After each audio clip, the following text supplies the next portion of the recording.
ઓમ નમો નારાયણ. હું અરુણાબેન પી ગોસ્વામી સુરતથી તમારું સ્વાગત કરું છું અરુસ કિચનમાં. તો આજે આપણે બનાવશું બ્રેડનો ઉપમા. તો એના હારું આપણે જોઈએ બ્રેડ. તો ઘણીવાર કેવું હોય કે આપણે સેન્ડવિચ બનાવી હોય કે કંઈ વસ્તુ બનાવી હોય તો આ રીતની બે ચાર બ્રેડ આ રીતની આપણે વધતી હોય છે, જે કિનારીવાળી હોય આ રીતની હોય ઉપરની, તો એનો તમે ઉપમા બનાવી શકો એમ. તો આપણે આ આટલી બ્રેડ પડી છે, મેં બ્રેડમાંથી આપણે ડોનટ્સ બનાવ્યા હતા, એમાંથી વધી હતી. તો બીજું આપણે જોઈએ થોડીક દૂધી નાખશું, એમાં અડધી દૂધી છે, લીલા મરચાં 2 થી 3 અને લીમડો વઘાર માટે, થોડાક લીલા ધાણા અને 2 મીડિયમ સાઇઝની ડુંગળી અને 1 ટમેટું આપણે સુધારીને લીધું છે.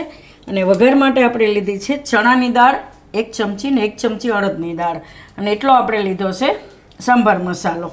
અને નોર્મલ બેઝિક મસાલા જોઈએ મીઠું સ્વાદ પ્રમાણે, રાઈ, હિંગ, બસ. હળદર આપણે આમાં નહીં નાખીએ, એનો ઓરિજિનલ કલર જ રહેવા દેવું. અને તીખાશ માટે આપણે ખાલી લીલા મરચાં વાપરશું, બસ આટલી વસ્તુ આપણે રાખશું એમ. અને તમે ઉપરથી લીંબુ નાખીને ખાવું હોય તો એ રીતે ખાઈ શકો એમ. તો પહેલાં આપણે આ દૂધી છે એને આપણે છાલ કાઢી લેવું. તો દૂધીનો સ્વાદ આપણે આમાં સારો આવે છે એમ. તો આ રીતે આપણે એની છાલ કાઢી લેવું. તો આપણે દૂધીને છાલ કાઢી લીધી છે, હવે આને ટુકડા કરી લેવું. તો આને આપણે સુધારશું એકદમ પાતળી. તો આ રીતનું થોડીક મોટું હોય છે તો હાલશે, પણ આને આ રીતની પાતળી સુધારશું એટલે ફટાફટ પાકી જાય એમ, તેલમાં નાખ્યા ભેગી જ. આ રીતની આપણે સુધારી લેવું પાતળી પાતળી. તો દૂધી આપણે આ રીતે પાતળી પાતળી સુધારી લીધી છે. હવે આપણે એક કઢાઈ લીધી છે, ગેસ ચાલુ કરશું.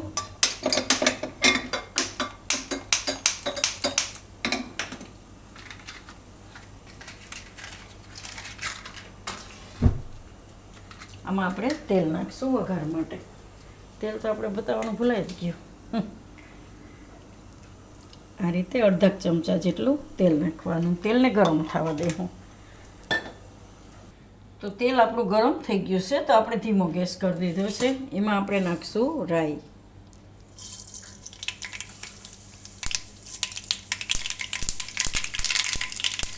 રાઈ ફૂટી જાય એટલે એમાં દાળ આપણે આ ચણાની અને અડદની દાળ.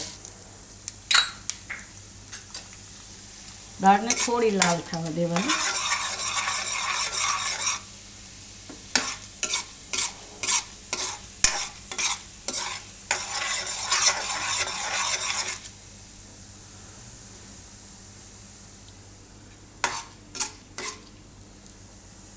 લીલા મરચાં નાખી દેવા.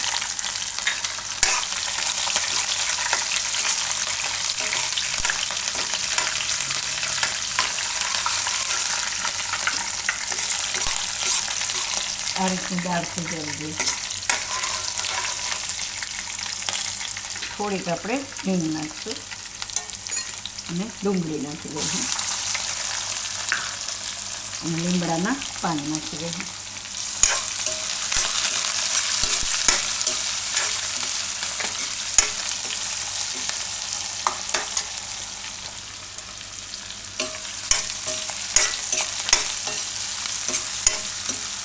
થોડીક વાર ડુંગળી ફેરવીને એમાં આપણે નાખી દેવું આ દૂધી.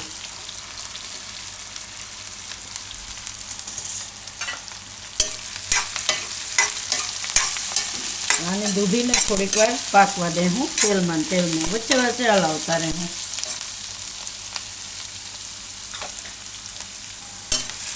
આને આપણે વચ્ચે વચ્ચે હલાવતા રહેવું ને પકાવી લેવું 2 થી 3 મિનિટ જેવું. ને ત્યાં સુધીમાં આપણે આ જે બ્રેડ છે એનો આપણે ભૂકો કરી લેવું. તો આપણે જૂની બ્રેડ હોય એટલે એકદમ આરામથી આ રીતે ભૂકો થઈ જાય. હાથથી આ રીતે આપણે એને ભૂકો કરી લેવાનો.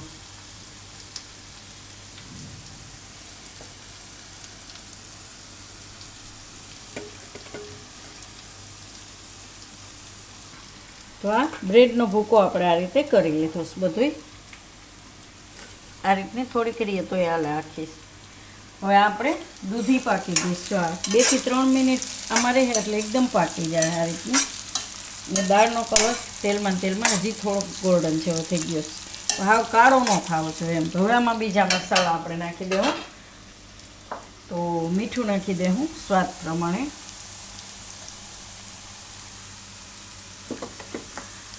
અને આપણે આ મસાલો નાખી દઉં સાંભાર મસાલો.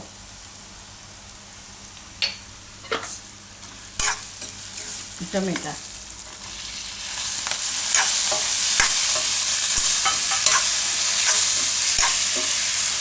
મસ્ત સાંભાર મસાલો સરસ લાગે છે આમાં ખાવાનું.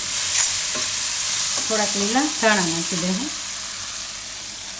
અને થોડીક વાર પકાવી લઉં 1-2 મિનિટ ટમેટા નાખીને. તો આને આપણે ટમેટું નાખીને થોડીક વાર પકાવી લેવાનું. આ રીતે ટમેટું પાકી જાય એ રીતે. હવે આમાં નાખી દઉં આપણે આ બ્રેડનો ભૂકો. આને મિક્સ કરી લેવું આપણે.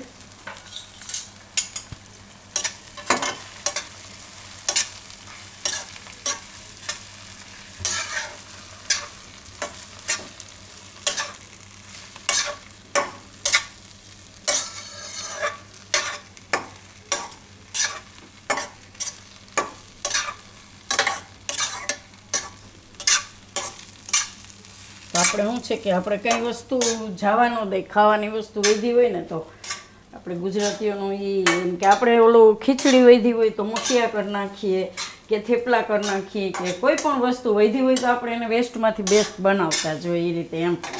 તો આ રીતે આપણે થોડી ઘણી બ્રેડ વધી હોય તો નાસ્તામાં આ રીતે બનાવી શકીએ સવારમાં એમ. મસ્ત લાગશે ખાવામાં. આમાં ઉપરથી તમે સેવ નાખીને ખાઈ શકો.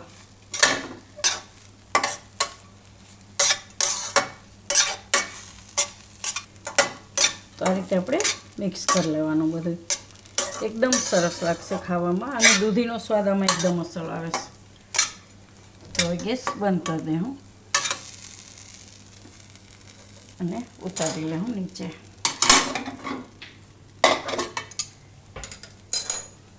અને પ્લેટમાં કાઢી લે હું. તમે ઉપરથી તમારે લીંબુ નાખીને ખાવું હોય તો લીંબુ નાખીને ખાઈ શકો એમ, થોડી ખટાશ જોતી હોય તો.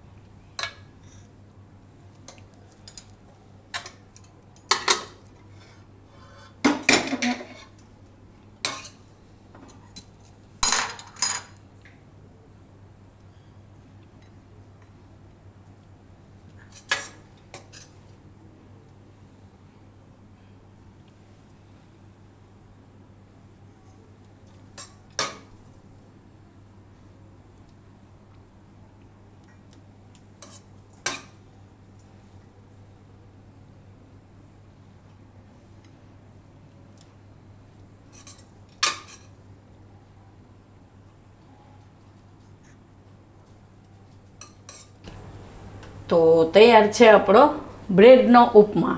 તો જો તમને મારી આ રેસીપી પસંદ આવી હોય તો એને લાઈક કરજો, શેર કરજો અને મારી ચેનલને સબસ્ક્રાઈબ કરજો અને બેલ આઇકન દબાવવાનું ના ભૂલતા.